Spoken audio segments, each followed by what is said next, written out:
go to the different places where they would have wished to proceed to commemorate this day. The Right Honorable Raila Odinga promising to go to Kamkunji. Whether he's going to be allowed to do that or not, as again, is a question of wait and see. But at this very point, I think we briefly get to switch to some bit of conversation, just looking at what has happened for the better part of the day, but as well just getting to reminisce on what exactly this is all about. And I keep saying that reminisce appears like a beautiful thing. Many are saying that perhaps there's nothing to show, nothing to celebrate. But we must acknowledge that over the years, we understand why the reasons, we understand the reasons as to why people hit the streets in 1990, repeal Section 1A, talking about multipartyism, and some of these have since been achieved. So even as we talk about celebrating this day, even as we talk about commemorating this day, even as we talk about the anniversary of Sabasaba, we have all different stories to tell. Some of them that were part of the struggle. Yesterday I spoke to the likes of, we saw Timothy Njoya, who says he has nothing to celebrate about this day. We saw the likes of Koigi Omwere, perhaps just remembering the tough times that they had to, encounter.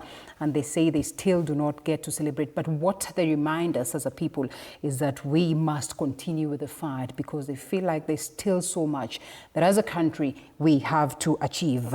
I'm delighted to have Dismas Mokua, political risk analyst, joining us this afternoon, expecting Arnold Maliba, certainly hoping that he would be able to maneuver his way into the studio, but also virtually we'll be joined by Reverend Dr. Alphonse Akanga, who's the chairperson of NCCK Nairobi region, as we get to hear what they make of the situation today.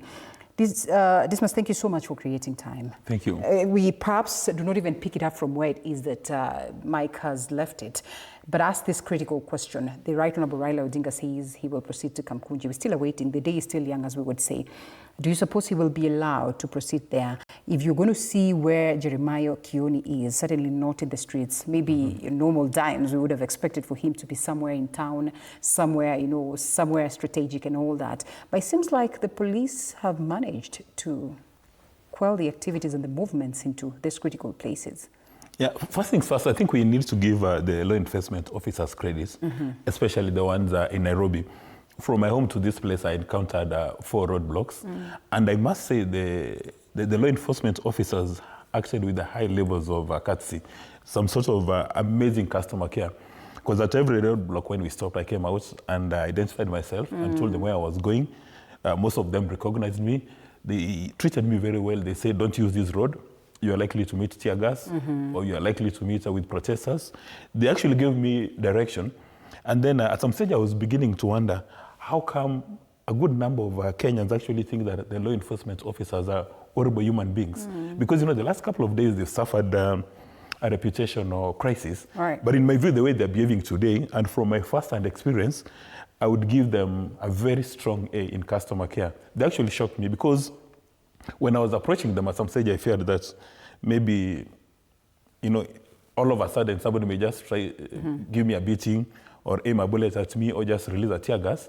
But they welcomed me, we shook hands, had a conversation asking them, mambo mnaonaje? Of course, they can't give their ideas, but I think they are doing as far as the ones who are manning the roadblocks are and giving people direction, they are doing a very good job. Okay. Now, in the event that Mr. Raila Odinga makes it to Kamkunji, then it will just confirm the obvious, that we are in a situation of the animal farm. Right. Because majority of the politicians are not being allowed to go to the residences. Yes. Yeah, to move town freely.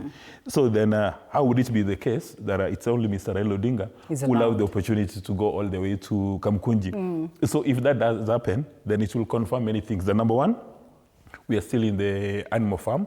That you have animals that are more equal than others. And then obviously that Mr. Raila Odinga is being given a red carpet reception that is actually working with law enforcement officers to guide him from wherever he is and all the way to Kamkunji. And if the law enforcement officers have taken a decision that we are not going to have mandamanos, that politicians are not going to address people within anywhere in Kenya today, then the same should apply to Mr. Raila Odinga. Must cut across. Yeah, but if it's going to be treated as an exception, then this thing which has been going around that Raila has betrayed Gen Z and Raila has betrayed Kenyans, and he no longer represents people's aspirations and interests, then that idea will crystallize. Because from wherever Mr. Raila Odinga is right now, all the way to Kamkunji, he must go through at least 4 roadblocks. So how will he make his way? So would he be approaching a roadblock, then they remove the barriers, they remove the barbed wire, they salute him, wanamwambia mzee, endelea, or what are they going to do? Or will they attempt to stop him, and then he'll make his way? Because also that probability does exist, that he's not coordinating with the Nairobi law enforcement officers, is going